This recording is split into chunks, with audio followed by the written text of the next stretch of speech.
and open 24/7 online at caneswear.com or innermiamiwear.com. Call them at 954-835-5597. Caneswear, the spot where Inner Miami and all Miami sports fans shop.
Raw is off the air, and it is time for Square Circle Digest. I'm Sean Stanley here in the OK Coin Studios in Miami Gardens.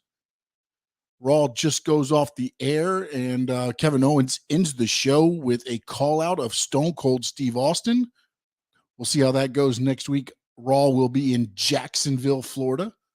So we'll see what happened there. We're going to recap a little bit of Raw, and we're going to talk AEW Revolution as well here tonight. So if you want to get in, jump in on the chats. Or, of course, you can always send questions to bigoradioshow@yahoo.com, or you can hit me up on social media on Twitter and Instagram. You can see the handle at Sean_Stanley11. That's for both Instagram and Twitter. Overall, not a terrible night of Raw. There was some good, and we're going to get to that first here. The tag team match that started it off with RK Bro, Alpha Academy, and Seth Rollins and Kevin Owens. That match went about 40 minutes of the beginning of the show, and RK Bro ends up winning the tag team titles. And basically now it left Kevin Owens and Seth Rollins out of WrestleMania, which was a storyline of this show leading to the final segment that we saw there with Kevin Owens challenging or calling out, if you will, Stone Cold Steve Austin for WrestleMania. Something's been in the works for a while. It was 80% and then 90%. And now I'm guessing with the call out, Stone Cold will probably be a part of WrestleMania. How much he'll do, who knows? But I guarantee you, everybody's going to be tuning in to see the Texas Rattlesnake in WrestleMania. We'll see when he comes up again, about 4 weeks out of WrestleMania. So they could probably go another couple weeks of baiting people before probably having to have Stone Cold show up probably the week before WrestleMania, or maybe 2 weeks before, depending on how they want to set up the angle with him and Kevin Owens. Also, the tag team match to promote the NXT Triple Threat match tomorrow night. Braun Breaker and Tommaso Ciampa took on the Dirty Dogs. Breaker ends up pinning Ziggler, which tomorrow night it will be Ziggler, Breaker, and Ciampa in a triple threat match at NXT. Also, I talked about it a minute ago, Kevin Owens did call out Stone Cold Steve Austin. We'll see where that leads at. We'll see how they go with this. But I will tell you now, very interested to see how they work Stone Cold in this. It looked like it was he wanted to do a KO show, But greater good, everybody does. But man, everybody misses Randy Savage. The bad of WWE Raw, the 24/7 division. I love Dana Brooke as the champion right now. I just don't know what they're doing with it anymore. You used to see them come in. Steve Chapman trying to resurrect the sinking ship with Stone Cold. Yeah, I mean, I don't know necessarily if WWE is a sinking ship. I mean, are they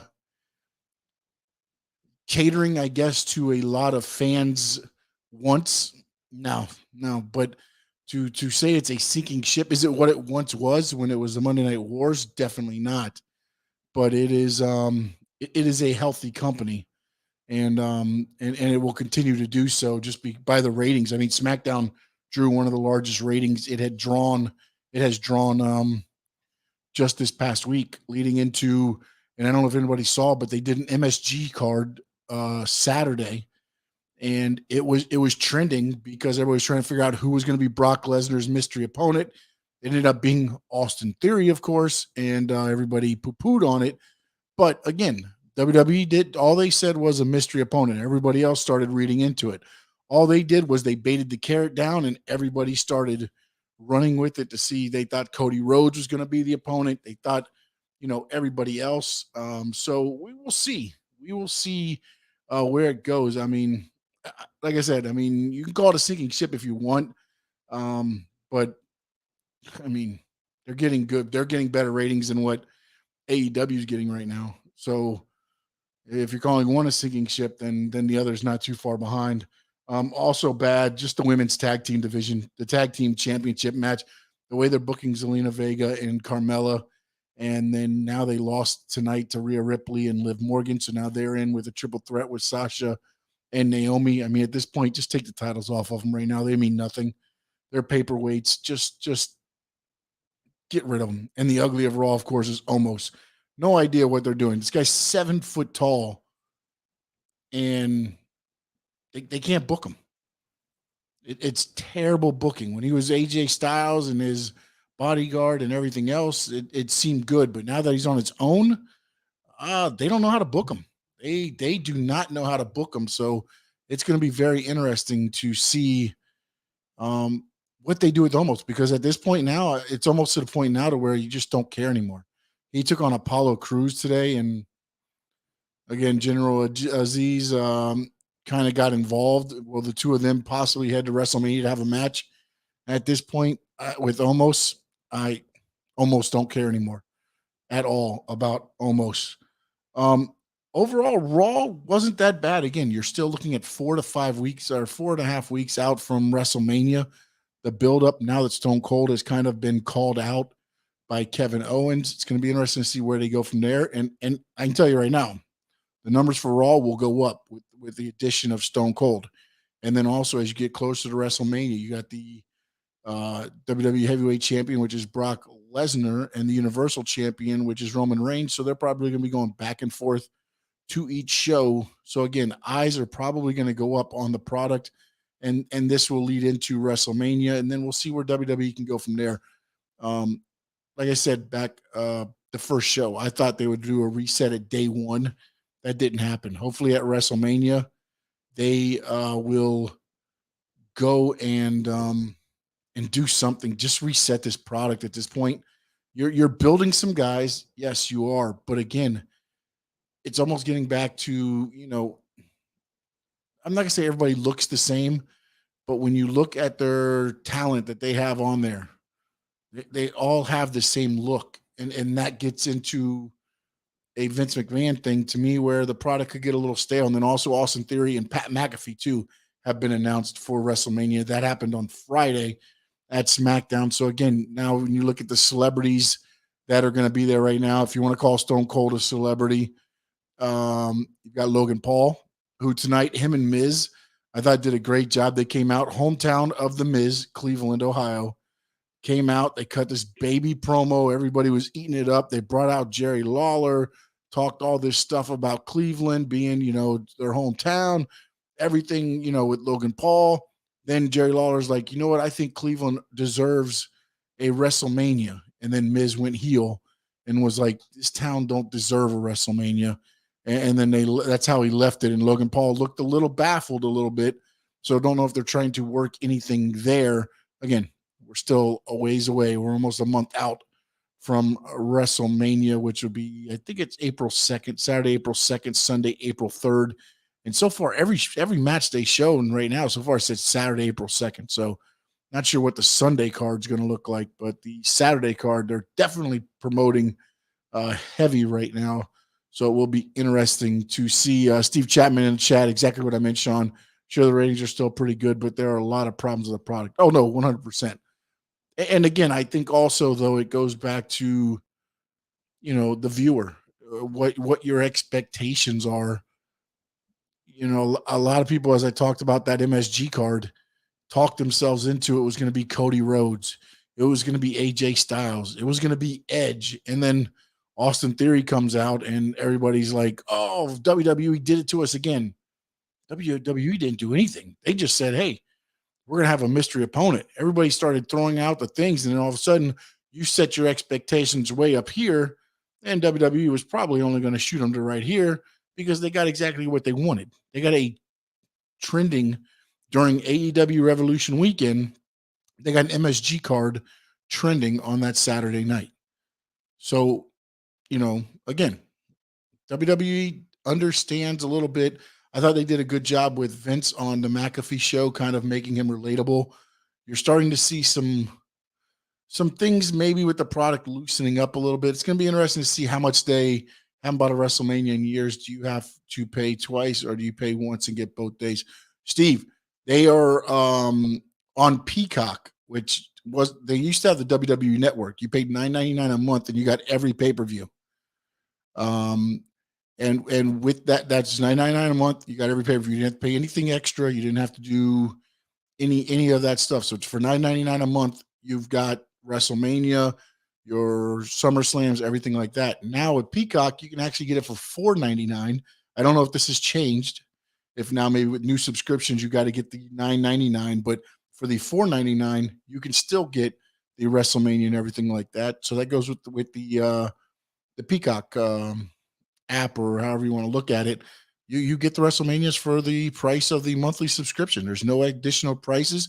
You get both days. So again, when they made the WWE Network, the guys, that's also why I think some of the product has changed so much, is that now they don't have to do what AEW has to do. AEW has to get out there, bust their asses, get asses in the seats for a $49.99 pay-per-view. WWE does not have to do that at all. So has the product gotten a little bit lazy? Possibly. But also, so we'll see how it goes with WrestleMania. Ken Sean, good evening, Sean, and everyone here. Ken Sean, what's going on, man? Alexander News Show. Sean, I believe the best wrestler in all of wrestling is MJF and Jon Moxley.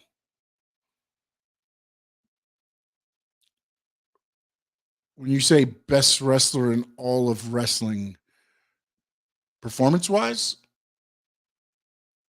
promo-wise, where are you heading with that with MJF and Jon? I think MJF is tearing it up, one of the top heels. But I think Roman Reigns is hotter than MJF, but also I think Roman Reigns has more eyes on him and has been around a little bit longer and has probably a bigger machine behind him right now than what MJF does. MJF has kicked ass. I mean, Moxley is Moxley. As far as entertainment performance, I mean, MJF goes out there and performs. I mean, that dog collar match last night with CM Punk, some said it was slow. Some people said, but it's a dog collar match, man. It's supposed to be slow. Everything's supposed to have meaning. And I thought those two told a great story. And then with the turn at the end with Wardlow, I thought the whole story came full circle there. We'll see how they go with it at Dynamite this Wednesday, which now they're going to be in Estero, Florida, over at the little hockey arena. So we'll see how that goes. Talking on the mic persona. No, yeah. I mean, MJF's got gab. Don't get me wrong. And his character is the cocky, brash, old school, maybe Ric Flair type, but not the Nature Boy saying, but he's just the cocky guy, and he exudes that. I mean, he is in the perfect gimmick, perfect character for what he is. And John Moxley, it's going to be interesting to see now John Moxley, Bryan Danielson. I keep wanting to say Daniel Bryan, but Bryan Danielson and and William Regal, who showed up at the AEW pay-per-view and got in both men's faces and made them shake hands at the end of their match. It's going to be very interesting to see where a lot of the AEW Revolutions go with some of the storylines that they had going. I thought they missed on a few that, and again, this is my own personal opinion. I thought you could have started inklings of the Young Bucks and Red Dragon with Adam Cole and possibly working back in Kenny Omega, where it is that he's ready to come back. So I thought maybe you'd start seeing some of that. I thought maybe they'd take the titles off Jurassic Express. Maybe have Jungle Boy start doing a singles run a little bit more in the mid-card area there on AEW. But they kept the titles on them. I don't think that's a terrible decision either. I just thought they could have started another program off of that with Red Dragon and Young Bucks. But again, I look at it a little bit. I want to be long range storytelling in AEW. They can do that a lot better than WWE. Why? Because WWE has a pay-per-view every 4 weeks, 5 weeks, maybe, depending on when they're scheduled. The greater good, honestly, I don't see the value with the pay-per-view. With greater good, can you expound on that a little bit? When you say the value with the pay-per-view, you mean with the Peacock, with AEW? Or you just mean pay-per-views in general? Maybe that's what, because Steve Chapman came back in with, I'm with you, greater good. All pay-per-views are a rip-off, UFC, boxing, etc. All way overpriced. Yeah, no, they are. They're way overpriced. I mean, the AEW one last night is $49.99. You're looking at $50. That's on Bleacher Report Live. And that's not even, I mean, they have issues every once in a while. I mean, I know I have issues every time they have a pay-per-view. Fortunately, I don't have to necessarily all the time pay the $49.95, or it gets covered for me for covering the event. But no, I mean, it. You're right, Steve. It goes back with everything, right? All pay-per-views. Do any of them have? I guess the value is placed on the person watching it. Are you going to purchase it? I mean, Conor McGregor, Nate Diaz. I didn't think. Look what happened there. Conor McGregor, any Conor McGregor fight. Logan Paul.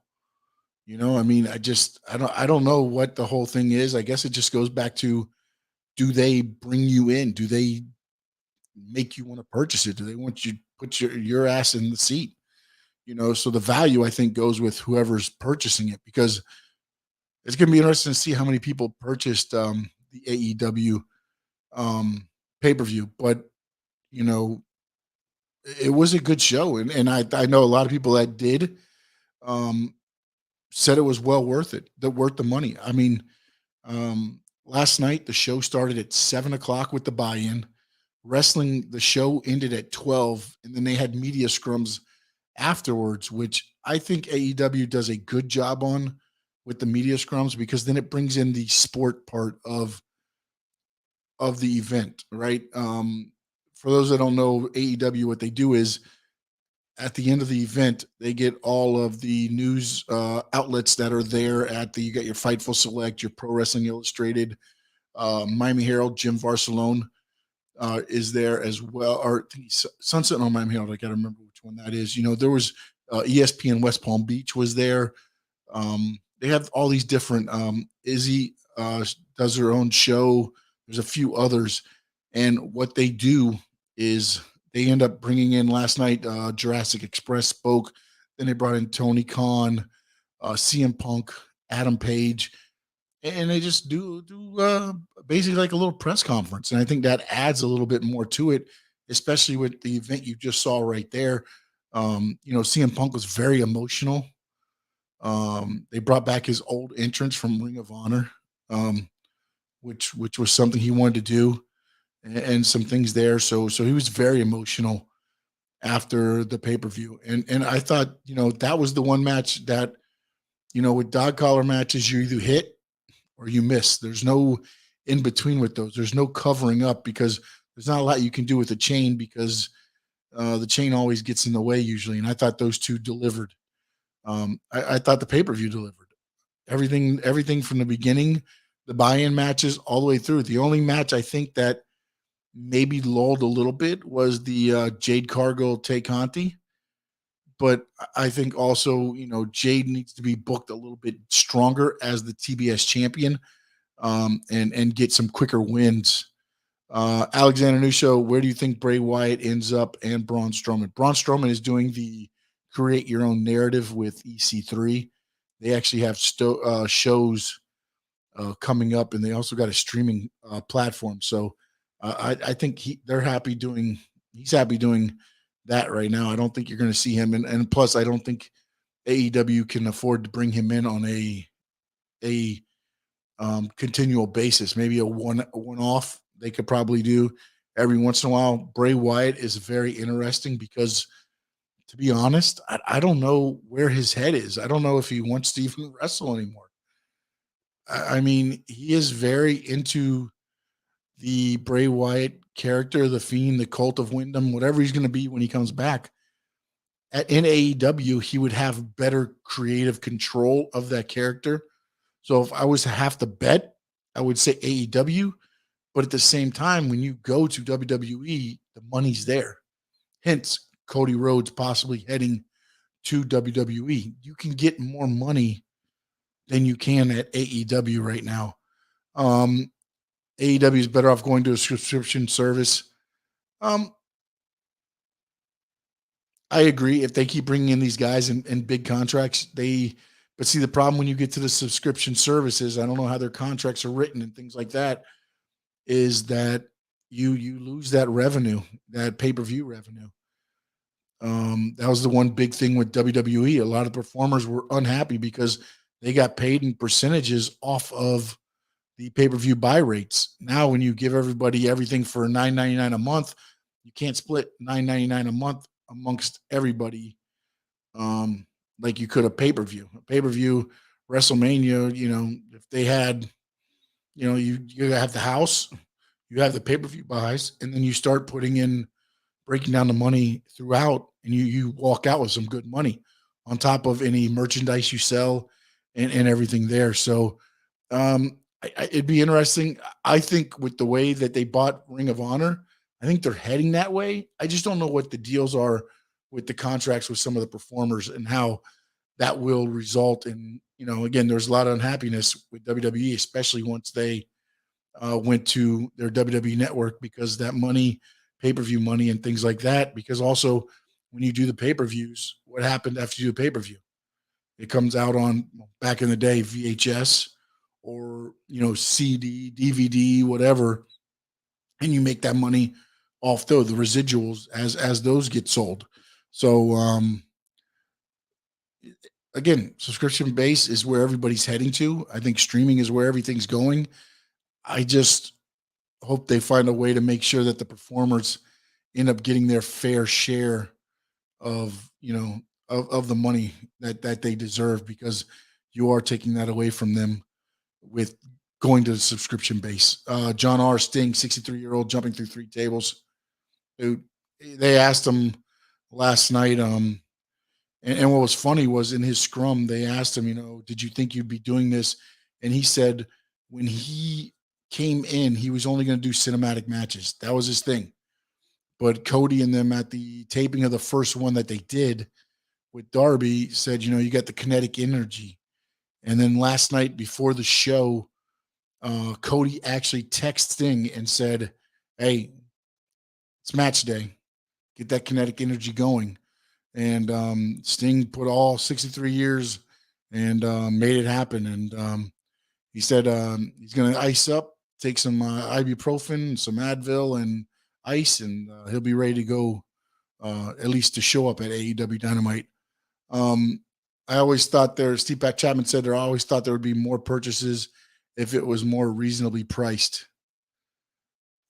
I mean, yeah, yes and no. I think, again, too, is sometimes the way that they made a lot of the money back in the day was restaurants would rent the pay-per-view, and it's a different pricing for restaurants or clubs or any of those that want to stream. It's not your normal your pay-per-view buy. You have to go through and purchase some kind of licensing and everything else. So that was a big revenue generator. So I mean, TNA, when they first came out with pay-per-views, they were doing weekly pay-per-views for $9.99 a week. Basically, each show was $9.99. You paid $9.99, you watch it, go to the next week, $9.99, you watch it, and so on and so on. I don't think necessarily they did that well. So, I mean, I think, $49.99, I think they need to lower that a little bit, but then tomorrow the number will probably come out and it'll be some absurd number, and I'll have to backtrack on that.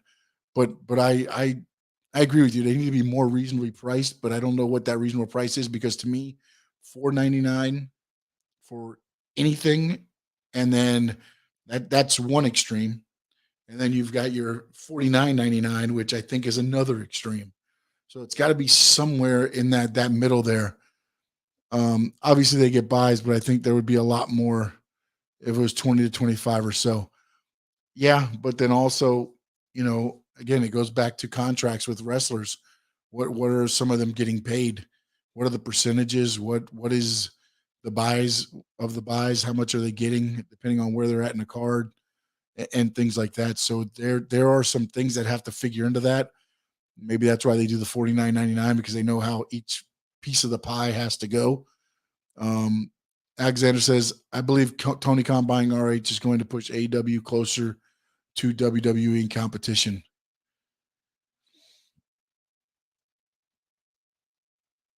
Well, the interesting thing is they're going to use it as a developmental. They're going to use Ring of Honor as their developmental. Basically, their NXT is going to be Ring of Honor, it appears, is what they're going to kind of do. And then you still have the library dating back 2002. I don't know that it puts them any closer to competition, because here's the thing.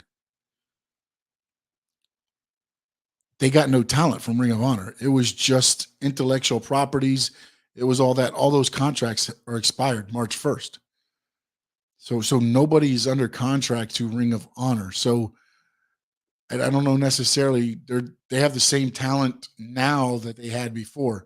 Can they get some of those guys to join them? I'm sure. Gresham, some of those guys that would make their product a little bit better. But then at the same time, you still only have the same amount of TV, which right now is really 2 hours.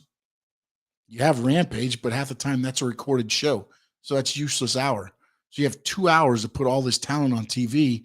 And yes, they're doing a great job with their YouTube channel, but how many damn people go and watch YouTube? If I'm a wrestler and I want to make it to a pay-per-view, I'm not doing that by getting seen on YouTube. Sean, I was able to see most of the Revolution pay-per-view. No. I mean, there are people that stream it. There are people that will definitely stream it. I mean, I've seen it, countless times and things like that. But again, there's nobody. There's so many streaming services now where you can I know of 5 streaming services or whatever you call those things, to where you can get the AEW pay-per-view without, paying for it. There's a bunch of those things out there, which, in the end, hurts AEW. I mean, UFC had to start, I think, zapping people for a while. I don't know if they do the same thing now that they got ESPN Plus, but they were having to, catch those people that were streaming it to the things and things like that. The different matches. You're talking about the competition and things, but still, there's only so much time and so much stuff you can do. So unless they get more TV time, which I'm not saying that they can't, but they definitely need to do something to, when I look at the two companies, I look at AEW, which is Dynamite, of course. And then I look at, sorry, I'm trying to find my phone here real quick. And then I look at Raw. Raw's on USA, which is NBC. Universal, however you want to look at it. That's a cable channel.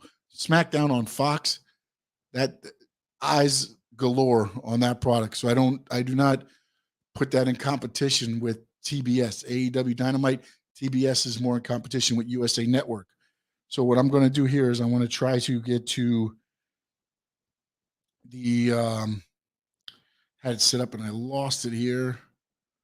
So there's a thing called Wrestlenomics that has the different breakdowns of the shows with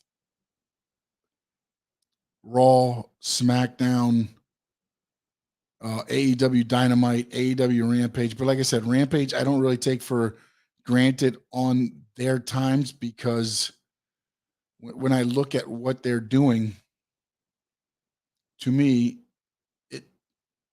it's a tape show. Everybody already has the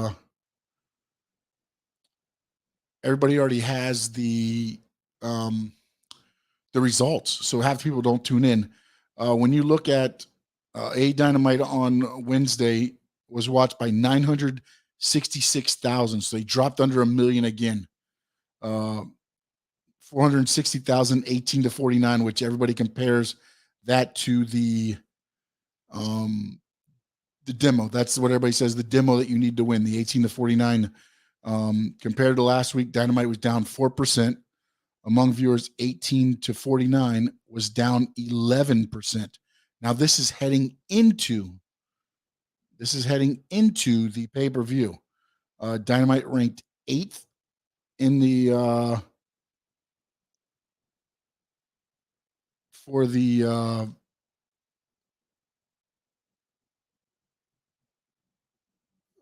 18 to 49 demographic. So again, that 18 to 49 demographic is the one they're looking at. So they're at 966,000 right there on that show. And I'm trying to find, here it is. Okay. So here was the same day when you're looking at it. So on the,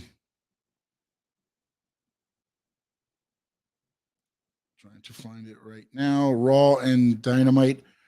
Right now, Raw, the last 3 months, Dynamite through March 2nd now, their viewership is actually up 36%.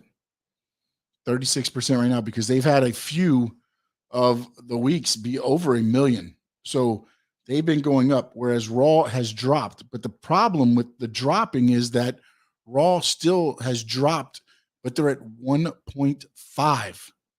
Their lowest they've dropped is 1.5, 1.4. AEW Dynamite, meanwhile, has struggled to get to 1.1 consistently.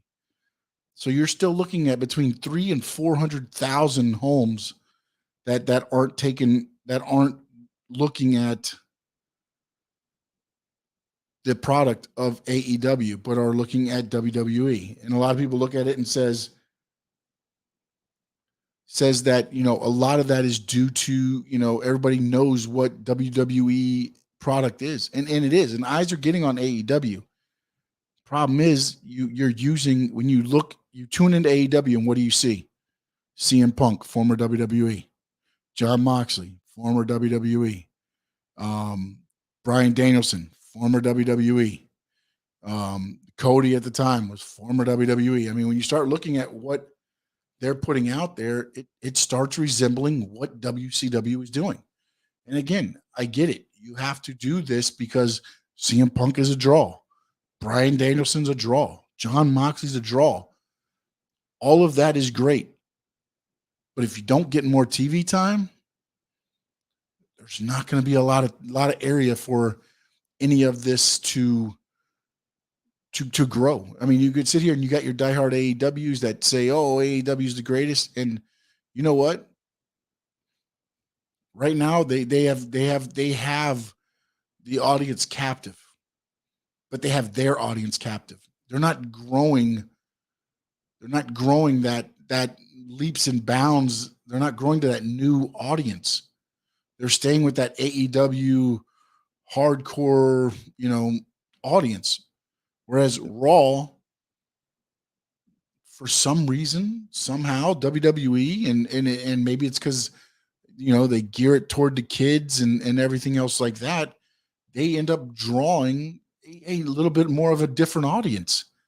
And whether it's the kids, the younger audience, the parent, whatever it is, something there, Raw has not dropped. At one point, it looked like Raw was going to drop down and AEW was going to rise up, and then you'd see the change.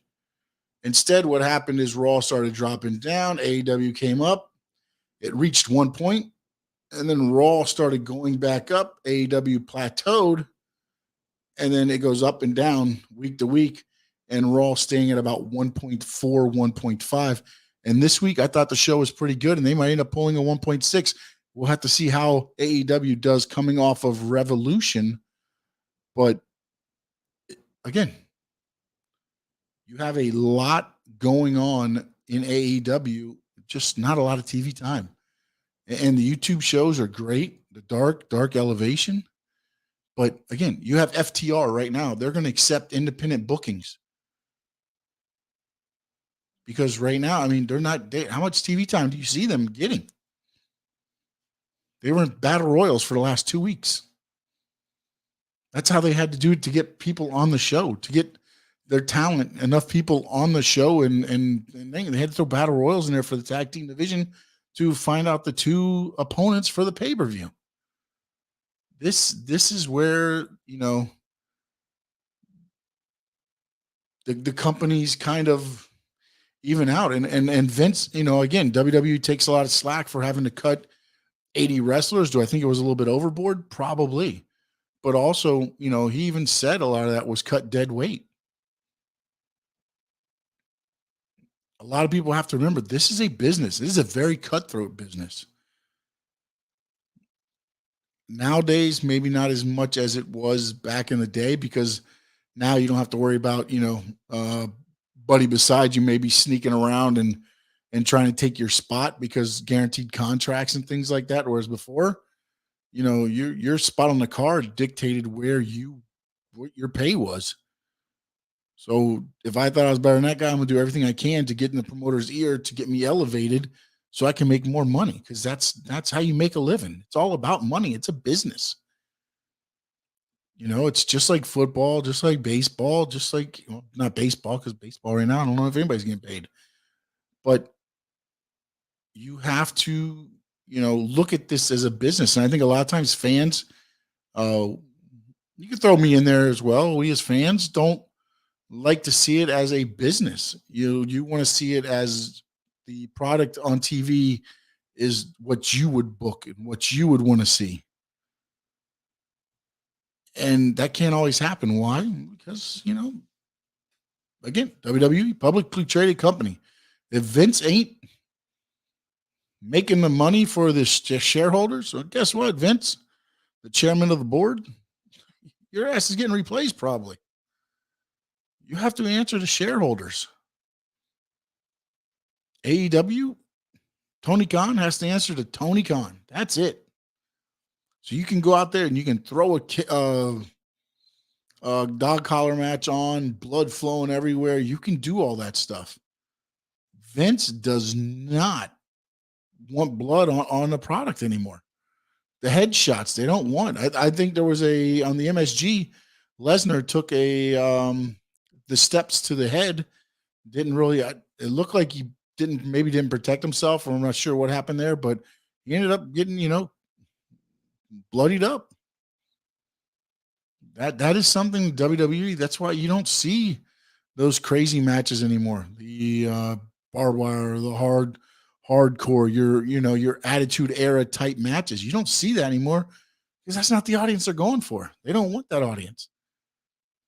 And it works for Vince. It works for WWE. Is it for everybody nowadays? No, it's not. The one thing AEW, I think, does well is they are starting to do, well, not that they're starting to do, but they have done well on developing the younger talent. The problem that they're going to have is that younger talent now, what do you do with it? Because I said, you've got Moxley. Right now, I'm going to throw Omega in right now because he's supposed to be coming back. But you got Moxley, Omega, Hangman Page, Bryan Danielson.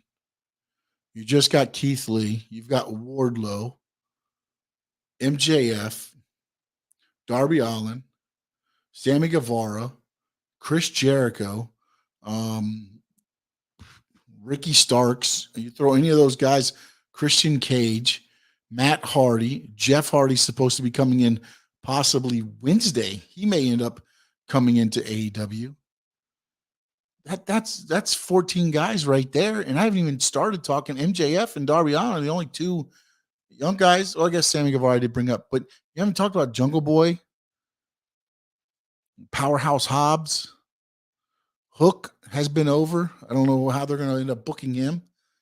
But all these young guys, where are you going to put all this in a 2-hour show? AEW is going to have to figure that out. And Ring of Honor, a lot of people are like, oh, that's going to help them. What? That gives them a developmental. That's what they're going to end up using that for, a developmental. So what you're going to do is you're going to send some guys down there to develop your guys you can see on AEW Elevation, Dark, AEW Dark. But now does that become your shows? And then our wrestlers going to be happy wrestling on YouTube. That's going to be something that they have to look at. Something they're going to have to sit down. And I know there was a meeting held Saturday with AEW performers and talent that was sent out by Fightful Select. Swerve was signed also now. I didn't even include him in there. But Isaiah Swerve Scott is now in AEW. And then I didn't include Malachi Black, Buddy Murphy. I mean, Pac, Penta, the Young Bucks, FTR. I mean, when you go all this talent they have, they've got a hell of a roster, but you still got to be able to make everybody happy. And right now, I don't think they have the TV time.